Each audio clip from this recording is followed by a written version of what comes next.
los investigadores mencionan más menos 1 de alrededor de 7. Entonces vamos a ver si recuerdan la película Intensamente, marcan 5 de las 7. Sí. Entonces tenemos enojo o furia, alegría, tristeza, desagrado y temor. ¿Cierto? Sin embargo, faltan por ahí 2 más, que sería la sorpresa y la vergüenza. Y que las identificamos obviamente a diferencia de los sentimientos debido a que las emociones son reacciones fisiológicas que son momentáneas o pasajeras y que están derivadas como a respuesta de un estímulo. Y ese estímulo es creado. Es decir, yo tengo miedo a la cucaracha porque yo aprendí que las cucarachas eran malas, desagradables, o siento asco cuando veo una cucaracha en mi zapato y digo, ¡qué asco! ¿Y cómo supiste que eso era asco? Bueno, porque hubo un entrenamiento previo sobre cómo percibir el entorno. Así que sí, la gran mayoría de las ocasiones los niños aprenden a observar y percibir el entorno de una manera agradable o desagradable, tal como papá o mamá lo están mostrando. Oye, pero Montserrat, pero qué complicado entonces para aquellas personas que son padres tener esta responsabilidad. Con esto que nos estás compartiendo es como entonces mi hijo es el resultado de lo que yo estoy educando. O sea, si mi hijo a futuro, a los 4, 3 años, muestra un cambio de conducta bastante fuerte, quiere decir entonces, o tiene miedo a, por ejemplo, algún animal o miedo a salir a la calle, es porque de alguna manera los adultos, o digo, del primer impacto, los padres son los que le han entonces inculcado este sentimiento, esta emoción. Si hablamos de emociones, es a través de este aprendizaje que empezaron a adquirir por la imitación. Ellos saben o aprenden a distinguir qué es algo agradable, desagradable, amenazante o no, de acuerdo a lo que han observado por el primer núcleo, que es el núcleo familiar, que es el primario, papá, mamá, o el núcleo amplio o extenso, que es los abuelos, tíos, etc., o la parte social. Sí, en la primera infancia los papás impactan en un gran porcentaje. ¿Y por ejemplo, en qué edad pueden entonces ya decir, ok, esto me educaron, o sí, le tengo miedo a la cucaracha, pero ahora decido yo, o sea, por decisión, en qué momento empiezan a tomar decisiones y decir, ya no voy a tener miedo a la cucaracha y me voy a poner una cucaracha aquí enfrente hasta que yo sepa que no pasa nada, porque es un insecto pequeñito, es algo que no me va a pasar nada? Bueno, ese ejemplo en realidad es como muy burdo, pero funciona para explicar la reacción fisiológica. A diferencia de las emociones, los sentimientos implican una decisión. Los sentimientos entonces es algo que no podemos controlar, pero sí podemos regular. Es decir, ya identifiqué que sentí la reacción fisiológica del temor, como la presión en el pecho, la taquicardia, elevación de la temperatura, sudoración en manos, pies, genitales, y se me fue la voz, empiezo a tartamudear, sudar en la cabeza, de repente siento esta visión cerrada, visión túnel, todo se va a hacer negrito, etc. Eso es identificar que algo está sucediendo y que algo lo generó. Es un entrenamiento que no es sencillo y que sí es importante tenerlo con los niños. De hecho, en la parte de la educación ya está como en algunas materias algo relacionado con el desarrollo emocional o inteligencia emocional. Y que es importante que sea abordado, puesto que hay algo que requiere ser integrado a este sistema educativo como las finanzas y el manejo de emociones. Que si tuviéramos esta parte desde la primera infancia sería más sencillo enfrentar las situaciones cotidianas, porque la inteligencia en sí misma es la capacidad de resolver algo cotidiano con las herramientas que tienes, y el ser humano es inteligente, pero a nivel emocional sí requerimos una guía. Entonces hay que tener cuidado porque mencionas hasta qué punto yo decido entonces si lo que me enseñaron lo voy a seguir haciendo. Pues desde el momento en que aparece la parte de concientizar alguna problemática o de identificar de dónde viene esta información. Y eso se identifica primero queriendo hacerlo, pidiendo ayuda. No es una cuestión así muy sencilla, pero no es imposible. La verdad es que es asumir tu responsabilidad de lo que piensas, sientes para poder actuar de una mejor manera. Y eso sí te toca. De hecho, en el desarrollo de los adolescentes vamos a identificar que para la toma de decisiones el cerebro en la parte frontal termina de finalizar su crecimiento o al menos alcanzar cierto grado de plenitud del crecimiento de la parte frontal alrededor de los 21 años. Por eso la mayoría de edad en otros países es 21 años. Imagínense en México con adolescentes de 18 años tomando decisiones. Y va como de muy de la mano entre el cómo son entrenados y el desarrollo fisiológico y orgánico del cuerpo. Si a un niño no le enseñas a discernir, cuestionar, reflexionar desde temprana edad y le resuelves todo, claro que va a enfrentar alguna situación difícil que un compañerito lo empujó y como siempre le resuelven todo, él no va a saber reaccionar. O reaccionará, pero reaccionará con esta cuestión de sumisión, no hago nada, porque siempre alguien dice, hey, no lo molestes, en lugar de él enfrentar y dice, no me gusta cómo me tratas. A ver, un ejemplo súper básico o súper sencillo que a todos los que son papás les ha pasado es el niño quiere empezar a tomar un juguete y se ve en el peligro de que se le vaya a caer algún objeto y luego la mamá se acerca y quítaselo para que no le vaya a caer, ¿no? O quita ese obstáculo porque si lo pasa se puede golpear. ¿Qué pasa? ¿Cómo podría reaccionar un padre en ese momento? Déjenlo. Que se caiga. No se crean. Considero que nosotros ya tenemos más de 21 años y podemos identificar algunos riesgos. Los estilos de crianza, que ya es otro tema, ya sería abordar otro tema, pero sí impacta en el día de hoy. Los estilos de crianza hay varios, pero podemos ver algunos o reconocer la parte permisiva, democrática o autoritaria, ¿no? Que hay uno más que es el negligente, pero ahorita voy a dar esos ejemplos. Y entonces asumamos que no se trata de permitir que el niño haga todo lo que quiere en esas circunstancias, y rompa, deshaga, porque no le estamos mostrando los límites y obviamente ni a respetar a otros, automáticamente tampoco se respeta a sí mismo. Y por otro lado tampoco la recomendación es no caer en esta parte autoritaria donde entonces no permito que el niño tenga experiencias. Ay, hay una metáfora que me encanta. Te la voy a resumir porque sé que tenemos tiempo medido, pero esta es una metáfora que habla sobre un cangurito en la bolsa de mamá canguro. Y entonces Cangurito se asoma por la bolsa y dice, ¡wow! El mundo sí es grande, mamá. Y entonces la mamá dice, sí, es grande, pero tú no puedes salir. Y entonces dice, ¿pero por qué no? No, tú sal, yo te voy a enseñar el mundo a través de mis ojos. Pasa el tiempo y el cangurito obviamente empieza a crecer. Empieza a crecer tanto que las costuras de la bolsa de mamá empieza a romperlas. Así que voltea con Cangurito, hijo, y le dice, ya no crezcas más, te prohíbo crecer, para que no rompa esta parte, ¿no? Y entonces Cangurito, como muy obediente, que era demasiado obediente, pues dejó de crecer. Pasó el tiempo y hubo situaciones que empezó a cuestionar todo lo que pasaba. ¿Qué pasa con esto, mamá? Mira, no sé qué. La mamá llegó un momento en que ya no pudo contestar con la información que tenía y se molestó tanto que le dijo, te prohíbo preguntarme más cosas. En lugar de aceptar que no tenía la información para compartir, le prohibió que preguntara. Y pues Cangurito, nuevamente muy obediente, dejó de preguntar. Hubo un momento en que casi logra desafanarse de esta situación porque se asoma por la bolsa de mamá canguro y ve a la cangurita perfecta, se enamora de ella y dice, ¡wow! Mamá, me quiero casar con esa cangurito, mira, ¿cómo es posible si yo he dado todo por ti y me pagas con esta situación queriendo ser? Te prohíbo que te cases. Cangurito, nuevamente muy obediente, pues no se casó. Llegó el momento en que mamá canguro murió. Y tuvieron que llegar a rescatar a Cangurito de esa bolsa. Al sacarlo, sudó frío.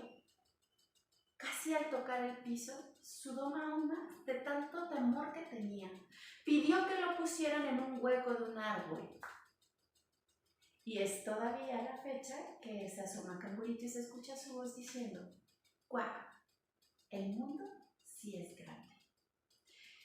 No sé qué complicado puede llegar a ser, pero cuando hablamos de la depresión infantil, tiene mucho que ver con la forma en que los adultos entrenan habilidades sociales a los niños, donde el tema de autoestima, autoconfianza, autoconcepto, la parte de seguridad impacta para su vida futura. Y si nosotros considerando que los protegemos para que no les suceda nada, esta protección cae en un proceso de sobreprotección, los estamos invalidando tanto que los estamos inutilizando. Y de alguna manera eso impide que enfrente cosas cotidianas y entonces empiecen a generarse sentimientos de injusticia, indignación, la parte de la culpa, la parte de la frustración, y como no saben manejarla y no aprendieron cómo decir, no me sale, o se me rompió, no te preocupes, se me cayó mi paleta, no te preocupes, déjala, la tiramos, compramos otra. Es como el de, invalidamos lo que sientes para que entonces no llores y no entremos en dificultades con eso.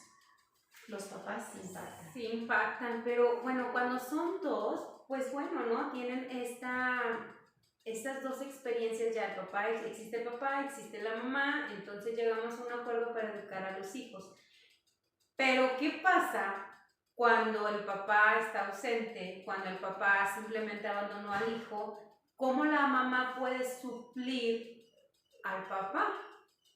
¿Se puede suplir para empezar? Me encanta luego que las mamás dicen, soy mamá y papá, ¿no? Al mismo tiempo.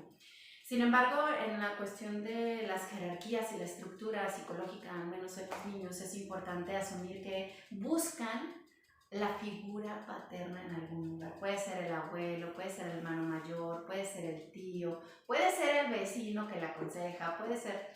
Es decir, va a buscar sustituirlo con alguien. Pero, sin embargo, sí sería indispensable identificar, el papá ya no va a estar. Si ya no va a estar, busquemos esa parte del vínculo con alguna otra persona que decida aceptar la responsabilidad. Entonces, si mamá con el hijo identifica que ya no va a estar el papá, la mamá requiere solicitar la autorización de esa otra persona, llámese tío, padrino, abuelo, y hablar con ellos con la intención de mencionar que puede ayudarle en este transitar con cuestiones de ser niño o ser niña en el vínculo con papá. ¿No va a ser su papá? No, claro que no. La verdad es que no queremos sustituir al padre. Sabemos que ya no está, sabemos que no va a regresar o que decidió no participar en este rol de ser papá, pero puede encontrar este vínculo de autoridad masculina en otra persona. Mamá, no procures ser mamá y papá al mismo tiempo, porque tu rol es ser mamá. No busques ser mamá y amiga, porque tu rol es ser mamá. Pero en el rol de ser mamá puedes tener conductas amistosas, puedes tener conductas de escucha, puedes tener conductas de complicidad. Y es válido, pero no se te olvide que eres mamá y que estás con la intención de aconsejar, guiar, orientar y generar límites para brindar estructura a los niños. No se vale mentirle a los niños, solo brindarles la información que requieren para cada etapa. Porque hablas de cuando están ausentes los papás, sí, pero también hay que verificar en qué etapa del desarrollo, que es toda una historia, ¿no? Que es toda una información y que son conductas diferentes por etapas. Si están interesados en hablar de esto, pues con mucho gusto podemos como ahondar o profundizar en la cuestión de los apegos, pero sin embargo podemos hablar de esta generalidad de que asumiendo el rol que te corresponde va a ser la mejor forma de responder a una situación. No está papá en este momento, decidió no estar, pero eso no significa que yo no esté. Estoy para esto, con todo y la autoridad, ¿no? De alguna manera ese estilo de crianza democrático nos va a permitir brindarle a los niños la oportunidad de desarrollar sus capacidades y convertirlas en habilidades, como pedir agua, pedir por favor y gracias, que son conductas socialmente aprendidas. Y que ahora con la pandemia sí se vio impactado el desarrollo de la primera infancia en los niños, ahora que ingresaron al preescolar, a la primaria, el volver a tener contacto con gente y tocarse, o el pedir por favor, el dar como el pase, cosas sociales que son indispensables, que no han sido desarrolladas en los niños y que vienen a entorpecer este desarrollo emocional saludable. De ahí entonces esas habilidades no se desarrollan y caemos en una situación de depreciación. Y entonces vemos el mundo como amenazante, me siento vulnerable y me encapsulo. Los niños tienden entonces a cerrarse cuando no tuvieron esta oportunidad de enfrentar la pelea y de córtalas, ya no quiero ser tu amigo. Y si no tuvieron esa experiencia, pues ¿cómo van a superar las pérdidas? Cuidado mamá, cuidado papá, porque la forma en que tú hablas con tu hijo y te comportas con él es la forma en que va a adquirir ciertas herramientas para enfrentar sus vidas, su vida futura, y en las relaciones con amigos, en las relaciones laborales y en las relaciones con sus parejas. Entonces, imagínate. Sí, mira, ahorita mencionan buscar la figura paterna o materna, según sea el caso, pero en índices de violencia sexual en niños, se dice que viene más por parte de los familiares, de tíos, de abuelos incluso, y eso también es un tema como muy delicado, ¿no? O sea, ¿cómo saber? O sea, sí, voy a buscar una figura, pero esa figura de niños, o sea, hablando de niños que ya tienen ese acoso sexual o que han sufrido violencia, definitivamente han sido por un familiar cercano. Entonces también es otro tema como bastante difícil para los papás, el decir, ok, voy a poner tal vez a mi hermano porque sé que no me fallaría, porque siempre ha estado pendiente de mi hija, por ejemplo, ¿no? Ve por ella, el cómo está, todos los días está presente, pero después resulta que sufrió un acoso sexual por parte del tío. Eso de verdad son temas bastante fuertes y temas reales. Son temas reales, entonces ahí, no sé, Verónica, en 2 segundos, ¿cómo poder identificar cómo hacer? O sea, sé que es un tema bastante amplio, bastante delicado, pero ¿cómo podemos evitar eso también? Porque es real, pasa. Considero que la palabra que me gustaría compartir sería responsabilidad y supervisión. No confiar ni siquiera en nuestra propia sombra. La verdad es que cuando hablamos de... Suena incongruente, pero la verdad es que estamos hablando de 2 cosas diferentes. O sea, ya es otro tema, sí, la cuestión de la prevención del abuso sexual infantil, pero todo se relaciona. Un niño saludable emocionalmente es menos vulnerable a situaciones de acoso. Eso sí o sí sucede. No le impide ser dañado, pero es menos probable, porque en el primer momento que el abusador o esta persona victimaria que se acerca y quiere generar un daño diciendo, si dices esto, tu mamá no te va a creer, va a decir, claro que no, mi mamá siempre confía en mí. Y entonces son frases que en ocasiones consideramos que son absurdas o que son muy románticas, pero los niños aprenden. Entonces todo viene como del vínculo que tú, o la confianza que tú creas con tu hijo, para evitar. Impacta mucho, sí. Impacta mucho. No puedo decir que es 100% eso, porque son factores como la genética, la parte del desarrollo social y la interacción con otros, la parte de la vinculación con los papás. No es una cosa, es multifactorial. Y el desarrollo de la autoestima no es más que la identificación de los logros que vas teniendo. Y entonces la autoestima es check, hice mi tarea, check. Me propuse terminar en tiempo y forma la propuesta fulanita y lo hice, tender mi cama, check. Y entonces los niños van adquiriendo este empoderamiento a través de las acciones que tienen. Imagínense si los papás nunca les permiten hacer nada, que no muevan un dedo, que no se hagan responsables de su cuarto, de recoger sus juguetes, pues ellos no hacen ningún check. Y los niños dejan de confiar en ellos. Autoestima es confianza. Y la verdad de las cosas es que nosotros como adultos requerimos comprender la importancia y la responsabilidad que tenemos para este entrenamiento emocional. Y sí, es importante recalcar que los papás tienen esta responsabilidad desde el momento en que decidieron ser papás. Sí, definitivamente. Y que no es una chamba sencilla, no es imposible, y que se va modificando también según la sociedad va creciendo y la información que estamos teniendo cada vez más. Sin embargo, esa misma información bien implementada, compartida en tiempo y forma, va a ser una buena forma de no ponerlos en una burbuja, sino escudarlos, ¿no? Es como brindarles estas herramientas que les permitan defenderse y no huir de una realidad, sino ser responsables de enfrentar una realidad de la mejor manera, la más funcional, la más productiva, saludable. No es que sea algo bueno o malo, sino simplemente algo mejor, algo más saludable. Entonces, son temas varios. La verdad es que el tema de prevención del abuso sexual infantil es indispensable. Eso se inicia desde la enseñanza de conductas públicas privadas. donde entonces quién me puede ver, quién me puede tocar, de qué manera puedo, desde el control de esfínteres estamos generando ese chip de qué tanto puedes involucrarte, tocar la puerta para el baño. Creo que tendríamos que hacer otro video hablando exclusivamente de este tema, porque sí es bastante amplio.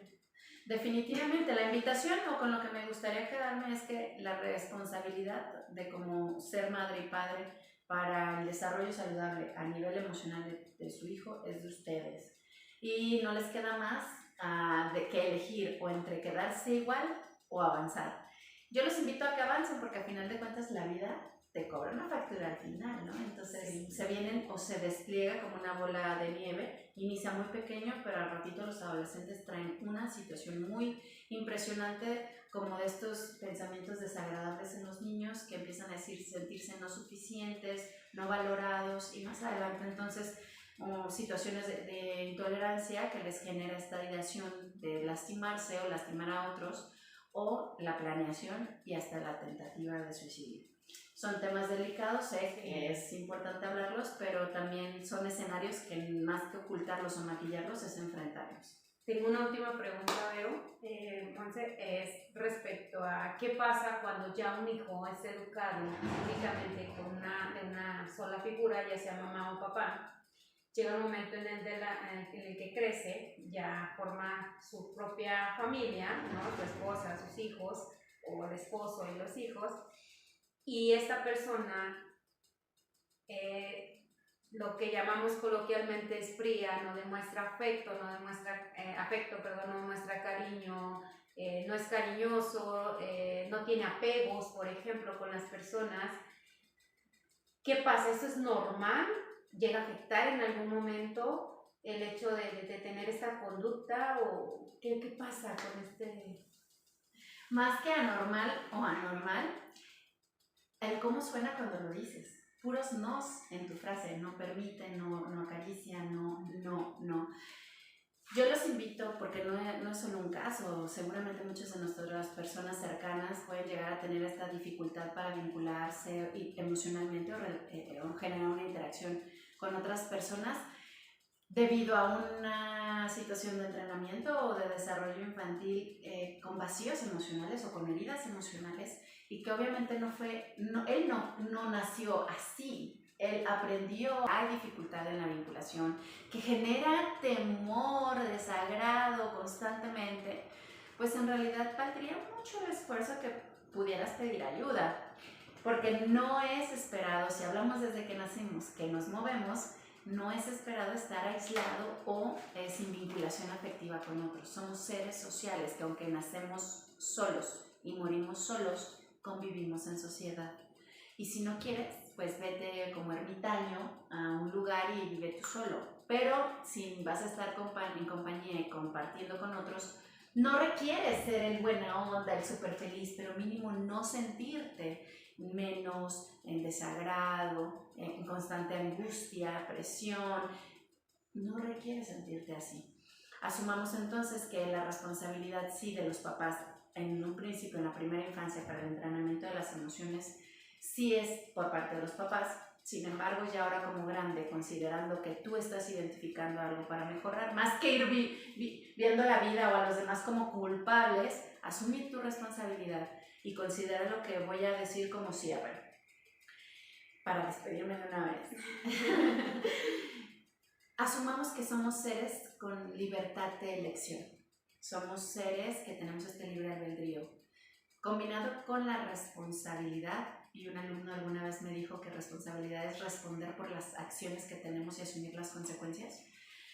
La libertad y la responsabilidad es sinónimo de madurez. La libertad sin responsabilidad es sinónimo de inmadurez. Entonces la madurez no tiene que ver únicamente con la cuestión de la edad, sino también de la forma de afrontamiento y de la aceptación de nuestros errores.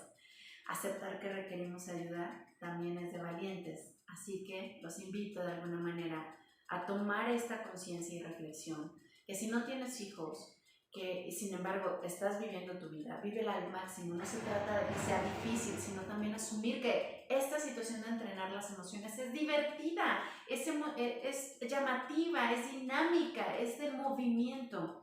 Y hay un súper amigo muy amable que me encanta y que es bien compa. Albert Einstein me dijo alguna vez, en mis sueños yo creo, pero él decía que la vida es como una bicicleta. ¿Y cómo es esto? Bueno, pues él decía que para mantener el equilibrio es indispensable permanecer en movimiento. Así que yo los invito a que no se queden quietos, hagan algo por estar mejor, disfrutar esta parte de aprendizaje y asumir la responsabilidad de la elección que tuviste de ser mamá o papá.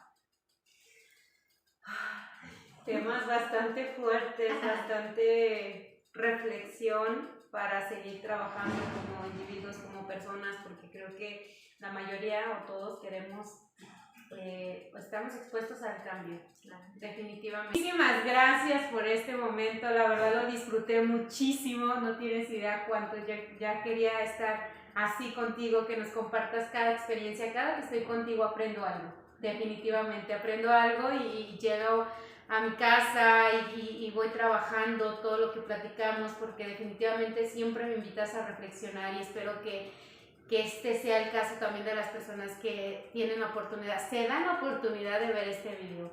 De verdad, muchísimas gracias, fue un honor para mí tenerte en este momento, en este espacio. Pues lo quiero cerrar con un fuerte abrazo. Muchas gracias.